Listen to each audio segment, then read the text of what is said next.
Hey everybody, so I'm going to show you how to set up a Bluetooth wireless controller to your Raspberry Pi Retropie gaming system.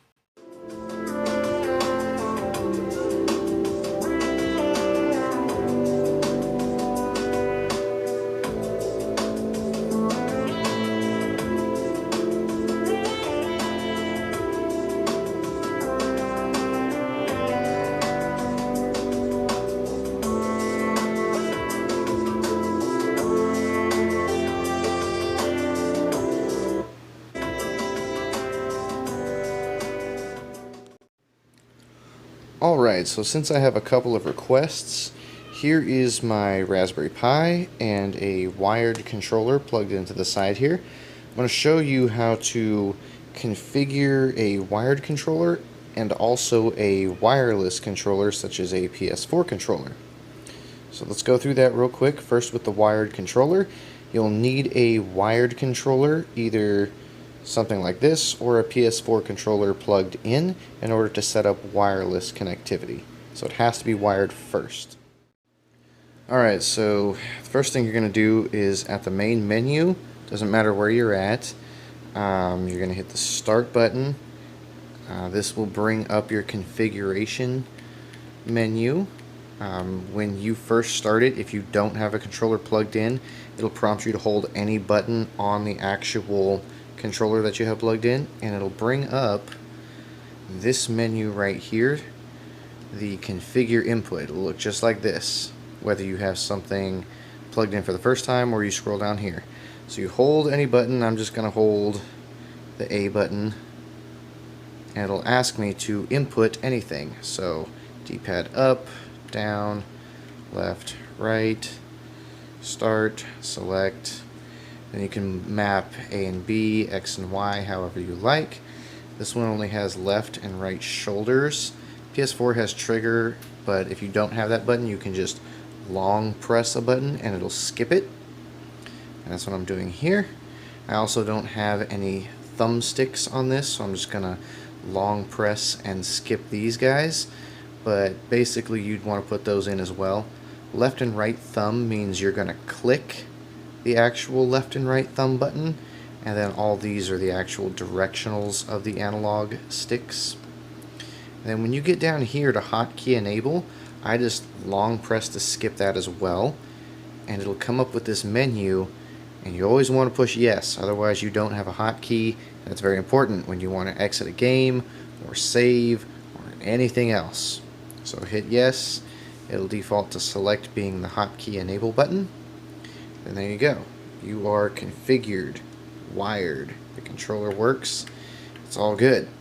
So, now we're going to go through into the options menu, and this is on a pre-configured custom image, as you can see. I'm going to go into the options menu, and we're going to go ahead and set up a Bluetooth controller. It's a little more involved. So with the PS4 controller, what you're going to want to do in order to put it into pairing mode is hold the PS button and the share button at the same time for somewhere around 5 to 10 seconds. There will be a little light that flashes. When you start seeing it strobe like that, it's in pairing mode.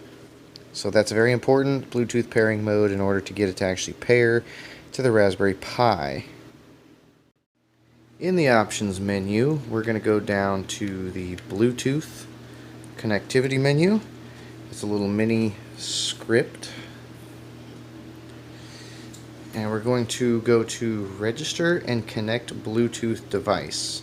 You really don't need to mess with any of these other options. It should all work as is. So it's going to go ahead and search for that device. Make sure that it's still flashing in pairing mode, otherwise it's not going to be able to find it.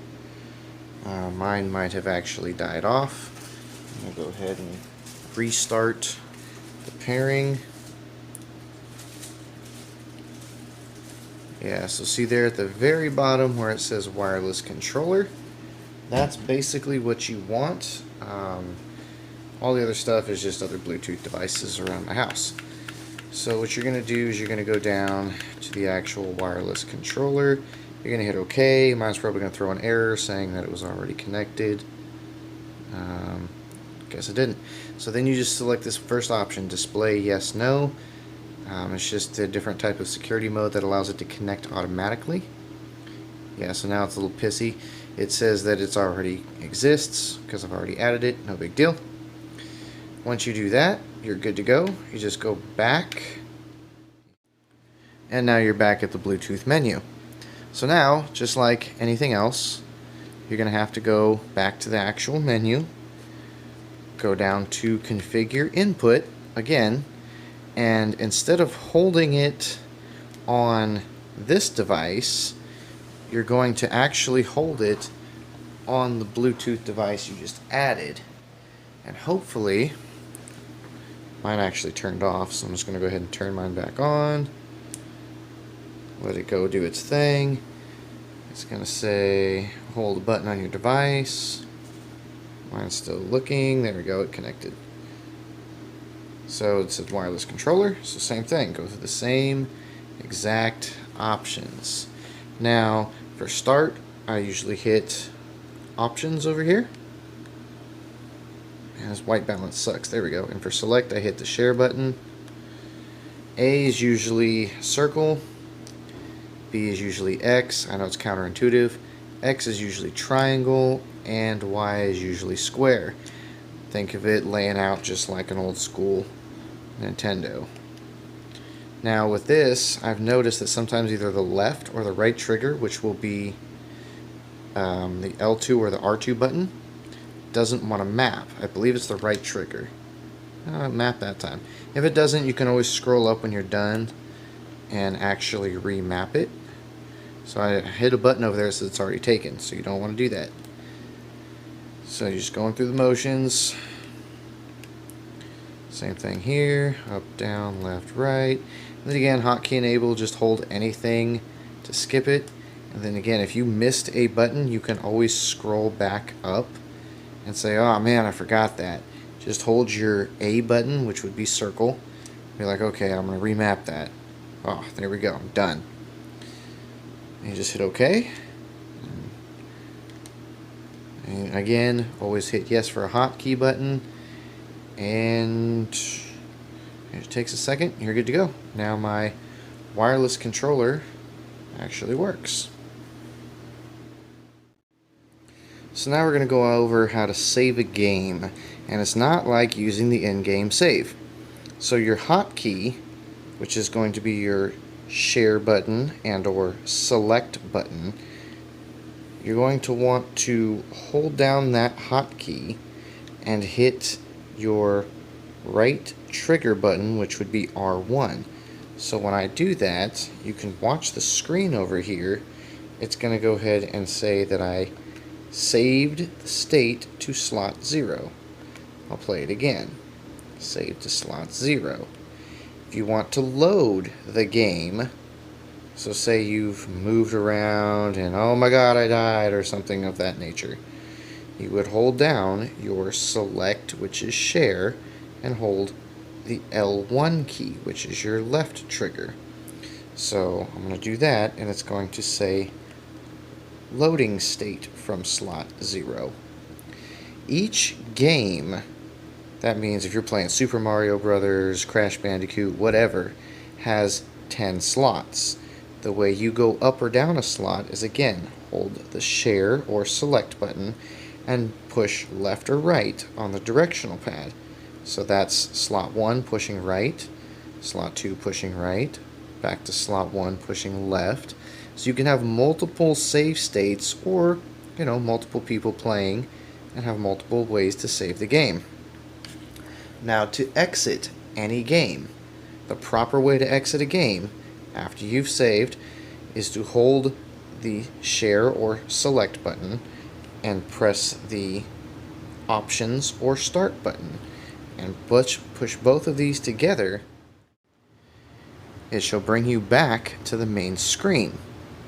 In order to actually load a game that you have saved, you have to go into the actual game that you were playing and push that share or select button and the L1 button. Now that we're back at the main menu, the proper way to shut down this system is to push the start button, go down to the actual quit option, and Shutdown System. Not Emulation Station, that's the front end, that's all this graphics. All it'll do is take you back to a Raspberry Pi screen, which won't help you. Shutdown System is the way to go, and it'll run a batch shutdown script to where you can actually power off the Pi. If you do this, you will have to unplug and replug in the Raspberry Pi at the Pi or the power outlet to turn it back on, unless you have a switch on the line to the power.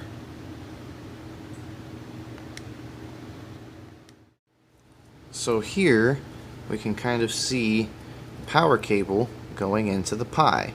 In order to turn this back on, you'll have to unplug this cable and plug it back in, unless you have put a switch connection in between here, which typically, if you are buying these, I will also include.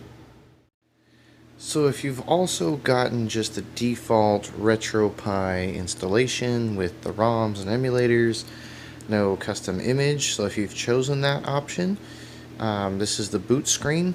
You would set up the controller wired first, then you'd go over here to the Retropie configuration menu. You would go under the Retropie down to Bluetooth.